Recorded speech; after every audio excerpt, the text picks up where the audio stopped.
Folks, I've had enough. I'm done. I'm tired of watching this country that I love being torn apart.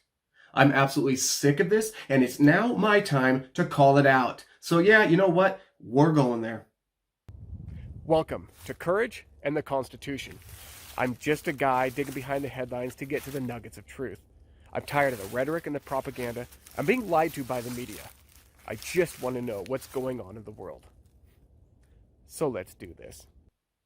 I hate racism. Okay? Can we go ahead and just get that out of the way as we get started? Just put it right on the table. I hate the devaluing of people. It is counter to my foundation and my very worldview.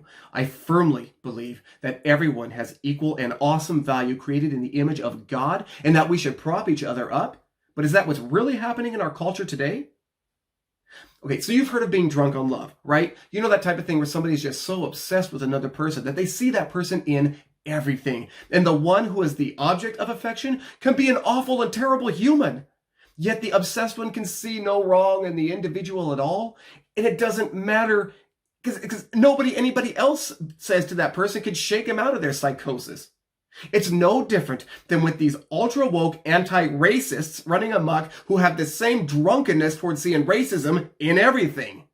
It doesn't matter what. And it's ripping this nation apart, and it needs to stop now. How can these people enjoy anything in life anymore when their one great passion is to distort reality so profoundly that they battle to undo each other and being the wokest social justice warrior on this side of Twitter? I could go on for hours, but I'm going to touch on just 3 separate examples to drive this point home. First one, football. Do you remember when football was a time of having a brewski or 2 or 3, junk food, and cheering with your friends for a game either you love a team in, or you relish the idea of the fate as bad as the Seahawks versus the Patriots when Russell Wilson should have handed the ball to Marshawn and you want him to lose that bad? But at least that wasn't the Falcons in the Super Bowl against the Patriots, because that was a shellacking. But hey, at least the Patriots didn't win again this year, right? Well, sort of. But let's be certain of one thing. For some, though less this year, as in years past, the Super Bowl was about football, about the Super Bowl, about gathering, even in defiance of the COVID mafia, to enjoy an American pastime. But for the creepy left monoculture, it was something, so much more. So much more woke and so much more manipulated and so much more judgmental and intolerant and so much more made up in the fabrication of the sponge of their sheep-like fact-denying minds. Oh yes, it was all about the big old R word this year. The one 4-letter word to rule them all. So you know what? Let's go ahead and look at some tweets to start out, shall we? Eliza Orland says in her unbridled yet deeply sensitive and unfathomably damaged wisdom, "Watching the Super Bowl and seeing so many people in one place is making my heart race. It feels unsafe. And I guess I'm rooting for the team with the racist name over the team with the Trump-loving quarterback in a sport that hasn't even apologized to Colin Kaepernick." Or what about Stance Grounded here, declaring in his digital realm of social justice power, hidden safely behind his digital device, "Y'all, you want to be racists? Don't use acronyms created by black people to describe yourself. GOAT was created as an acronym by the wife of the late boxer and civil rights icon Muhammad Ali. Don't use it to describe Tom Brady, who is a racist and endorser of white supremacy. F him!" And Miss Charlotte, not to be outdone by her slow-minded competition, makes 3 deeply important points that will, in fact, change the course of the world. Well, or at least enforce her made-up belief one. 1. Super Bowl shouldn't be happening because we're still in a GD pandemic. 2. The Kansas City's team name mascot is racist. And 3. Tom Brady is a piece of... you see it. And finally, Bree.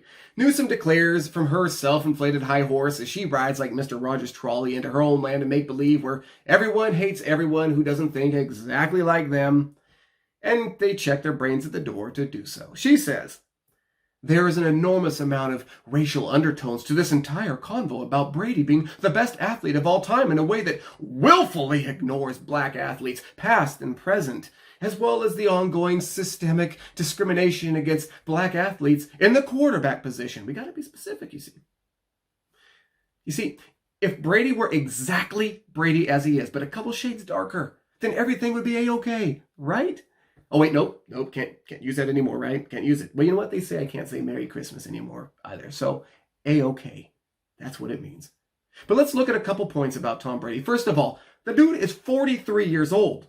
You know, he works hard every single day, trains with his diet. He does everything to be the best skill level he can possibly be, and he pushes that bar higher, which is why he accomplishes what he does as he's doing so. You know, it kind of, I'm all for that idea of really pushing towards your goals and your dreams. It's very similar to an analogy that I give of, let's say you're somebody in a city and you want to have the tallest building.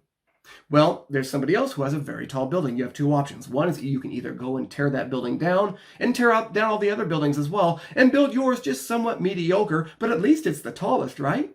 Or you can learn, you can make mistakes, you can learn from those mistakes, readjust, apply yourself, work really hard, and actually earn the tallest building in the city. And that is what Tom Brady does. You see, there's nothing about Tom Brady, about what he did and his accomplishments, that have anything to do with him being a white man. The left will claim that his privilege came in the way of things such as, what are some examples? Better access to nutrition or training or facilities or sporting equipment or food, etc. But here's the trick of the left. All that, yeah, it's a class privilege, not race. Look at the same privilege that his black teammates have. They are multi-millionaires too, many of them. Do you really believe that they don't have the same access as he? Really? You see, it has nothing to do with race. Some of the greatest athletes in all of sports are black. The Hall of Fame is full of them, and rightfully so. But that is the distraction and the smokescreen, and let's be honest, the lie that the left claims that class privilege is race privilege, white specifically, putting one thing in the place of the other because they know that their mono-thinking, dendrite challenged co-believers are not going to know any better. And they're right. In fact, I just pulled up the Tampa Bay Buccaneers roster right before recording this, and I counted players of color and players of, melanin deficiency. I counted about 50 players of color, including, down to the practice squad, and 25 Caucasoids. Consider that ratio. Then consider the population of white Americans, not counting Slavics now since they've just been recognized as people of color, and the population of black Americans, and the disproportionate success in one of the other, in this particular, one of the highest paying careers in this country. And then let's talk about Tom Brady's privilege. I'll tell you one thing. I don't know that his teammates flashing rings on their fingers here soon, or holding the Lombardi trophy after their win of the Super Bowl, are caring so much in that moment that Tom Brady was white. But let's turn now to number 2, which is boxing. Because, the whole woke to out-woke the woke, they'll do it in sports, they'll do it everywhere. So Jake Paul, a well-known YouTuber and such, he arranged a stunt with Nate Robinson, who's a former NBA player.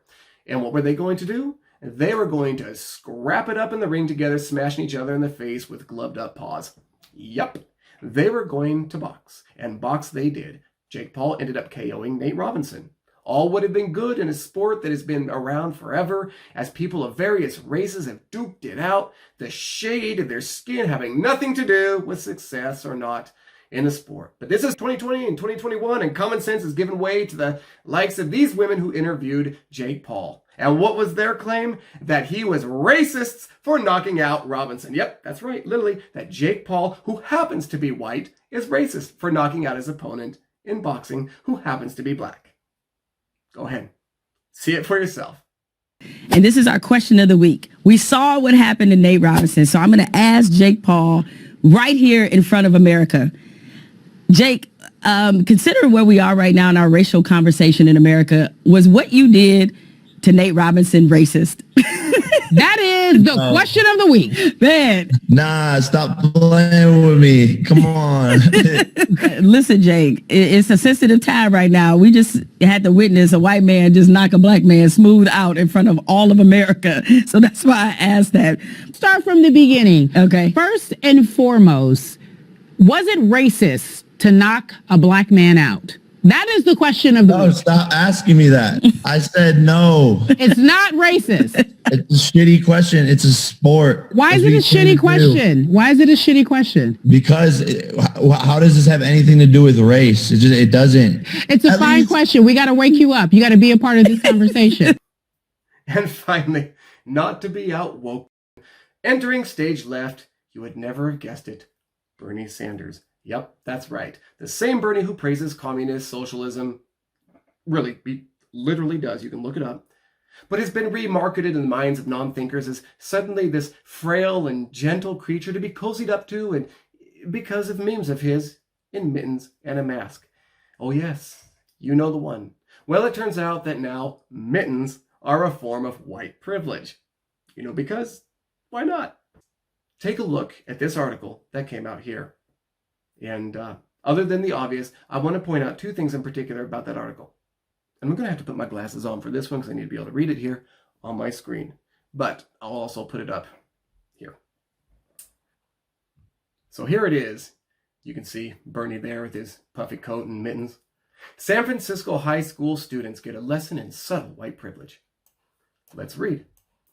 3 weeks ago, I processed the Capitol insurrection with my high school students. Rallying our inquiry skills, we analyzed the images of that historic day, images of white men storming through the Capitol, fearless and with no forces to stop them, except for people getting shot. This, I said, is white supremacy. Supremacy. This is white privilege. We got them both. It can be hard to pinpoint, you see, but when we see it, oh, we know it. Across our Zoom screen, they affirmed, with nods and thumbs up and emojis of anger and frustration. Fast forward 2 weeks as we analyzed images from the inauguration, asking again, what do we see? We saw diversity, creativity, and humanity, and a nation embracing all of this and more. On the day of the inauguration, Bernie Sanders was barely on our radar, but the next day, he was everywhere. What do we see? I asked again. We've been studying diversity and discrimination in the United States. I would love to see what that class is like. My students were ready. What did they see? Well, they saw a white man in a puffy jacket and huge mittens, distant not only in his social distancing, but in his demeanor and attire. Because that's what was there. So that's what they saw. We took the meaning of the day, the vulnerability of democracy, the power of ritual, traditions, and the peaceful transition of power. Oh, I'm sorry, did you just say Trump did a peaceful transition of power? That what you all said? He was staging a coup and he absolutely would not do a peaceful transition of power and was calling in troops to fight against it? Really? Okay, well, let's go on. We talked about gender and the possible meaning of the attire. Oh my gosh. We talked about gender and the possible meaning of attire chosen by Vice President Kamala Harris, Dr. Jill Biden, the Biden grandchildren, Michelle Obama, Amanda Gorman, and others. Are we identifying politicking much here? We referenced the female warriors inspiring these women, the colors of their educational degrees, and their monochromatic ensembles of pure power. And there, across all our news and social media feeds, was Bernie. Bernie memes, Bernie sweatshirts, endless love for Bernie. I puzzled and fumed as an individual as I strove to do my best as possible as a teacher. What did I see? What did I think that my students should see? Oh, indoctrination. A wealthy, incredibly well-educated, and privileged white man showing up for perhaps the most important ritual of the decade in a puffy jacket and huge mittens. Like I said, they see white privilege in everything. These people can't go up to a stop sign and say, that is racist. And you're like, why? It's a red stop sign. What do you see? The kids in their class can say, it's a red stop sign with white lettering. So what? Aha! The lettering is white. What does that tell you? Well, because it contrasts with red. Well, so would black. And why does it say stop? Because it's trying to keep traffic safe. No! It's because of oppression! Let's go on. I mean, in no way to overstate the parallels. Senator Sanders is no white supremacist insurrectionist. Neither was Trump. But he manifests privilege. There we go. White privilege. Male privilege and class privilege in a way that my students could see and feel. Well, we got them all, right? We got to get them all. If you're going to do it, you got to do it right. That her students could see and feel. Even though she just said what they saw and felt at first. Old man sitting there in puffy jacket and mittens. But not when she got done with them. When you see privilege, you know it. I told them weeks before. Yet when they saw Senator Sanders manifesting privilege, when seemingly no one else did, I struggled to explain that disparity. Oh, she wanted them to see it so bad, because she can't help it but feel it herself. I am beyond puzzled as to why so many are loving the images of Bernie and his gloves and sweater. Yes, The gloves knit by an educator. So, Bernie, maybe people thought it was funny because it was an old man in mittens and a puffy jacket, you insane lunatic! And these are the people educating our children. Not so sweet? The blindness I see of so many, Bernie included, to the privileges Bernie represents. I don't know many poor, working class, or female, or struggling to be taken seriously folk who would show up at the inauguration of our 46th president dressed like Bernie, unless those same folks have privilege, which they don't.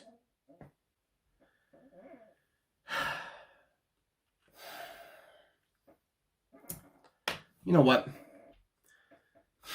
Other than the obvious, I want to point something out, in particular about the article. Did you notice where the educator said that what she saw, meaning her view, her belief system, her ideology, she believed that her students had to see it as well? Therefore, she went right ahead and did everything that she could do to assure it. And second, the way Bernie is dressed is privilege, a puffy coat and mittens. Shut up. She stated that underprivileged people could not wear such as that. I really want to be kind and I want to just laugh at her and move on. But the thing is that there is so deep a seriousness to this issue because it is taking the nation down with it and it's brainwashing our youth. Truly, it is equal parts frightening as it is laughable. The far left and cancel culture have become the black hole of joy and unity in this country. Anything that was good and unified is now evil and vilified. These people are angry about everything. Imagine a nonpartisan pastime such as football, especially the Super Bowl, as an opportunity to actually bring people together to get blitzed, fight and argue about stupid things that actually don't matter and they're not going to tear this country apart. But now it's hijacked by people who are like advantageous mosquitoes just buzzing around to just stab and suck the joy and unity out of everything that could have been good and lovely for all. But no, if only they could just be smacked away as easily as our favorite winged bloodsuckers. Their irrational selective outrage manufactured by the anger and hatred that the media told them that they have to have in these people's minds has been warped, that they exist in some alternate reality not based on fact and actuality. They are so full of guilt that it sloshes over and spills over like a overflowing bedpan full of human waste in an earthquake. Folks, this insanity is only picking up speed. I'm warning you. It's picking up popularity. The only way that it has power, however, over you is if you let it. So don't give it that power. If they try to attack you, just walk away smiling because you know that they are deranged, snappy little rabid chihuahua-like irrational creatures that you don't want to get wet or feed after midnight. Be strong, be steadfast, and don't give up your integrity and principle. They have no power over you except for the power that you allow them. If you are a racist, however, shame on you.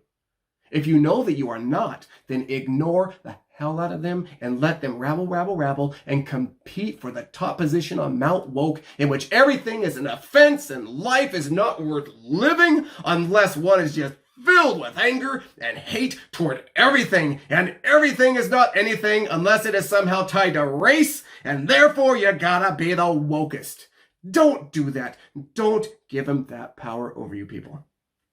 Promise you, there's nothing they can do unless you allow them. Remember, there is a side, as we see, that is given up on principle and integrity. Don't do that. Stand firm on that. Be stalwart. Set that standard high. Be willing to. Don't be good with apathy. Be that example. Be wise. Be discerning. And don't ever let anybody control you or manipulate you, push you around, or make you less than you really are by using fear. All right, y'all. If this means something to you, please like, share, subscribe, comment below. I would love to hear your thoughts on it. Take care.